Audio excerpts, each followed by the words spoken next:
नमस्कार, लेबारी बाईट्समध्ये तुम्हा सर्वांचे स्वागत आहे. चला तर मग आज आपण चंपाकळीची रेसिपी बघूयात.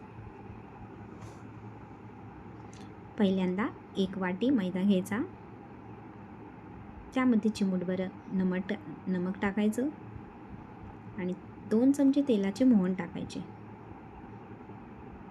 आणि पूर्णपणे सगळ्या पिठाला ते मोहन चोळून घ्यायचे आणि छान अशी मूठ वळली की ते मोहन सगळ्या पिठाला लागलेले आहे. नंतर थोडं थोडं पाणी टाकून पीठ मस्त मऊसूत असं मळून घ्यायचं.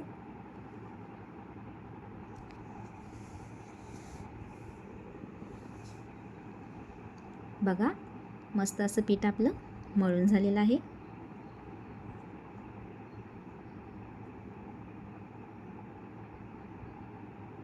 नंतर छोटीशी एक गोळी घेऊन ती मस्त पुरीसारखी अशी लाटून घ्यायची.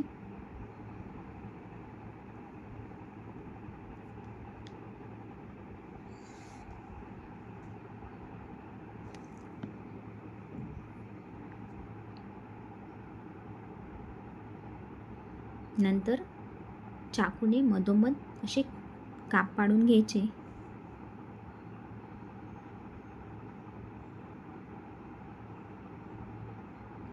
बघा, असं काही काप पाडल्यावर दिसतं.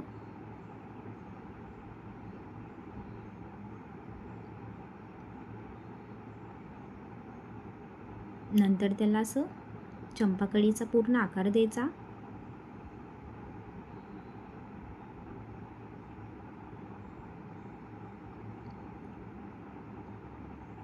बघा, मस्त अशी आपली चंपाकळी तयार झालेली आहे.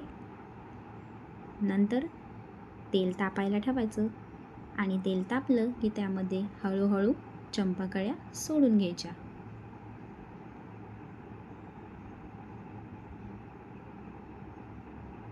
मस्त अशा चंपाकळ्या फुलायला लागलेल्या आहेत आणि नंतर हळूहळू त्या पलटवून घ्यायच्या.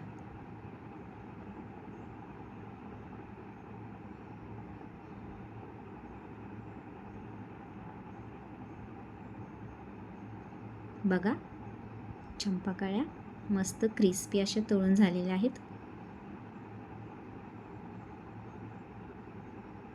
मस्त सोनेरी कलर त्याला आलेला आहे. नंतर पातेल्यामध्ये अर्धी वाटी पाणी घालायचं आहे आणि 1 वाटी साखर घालायची आहे.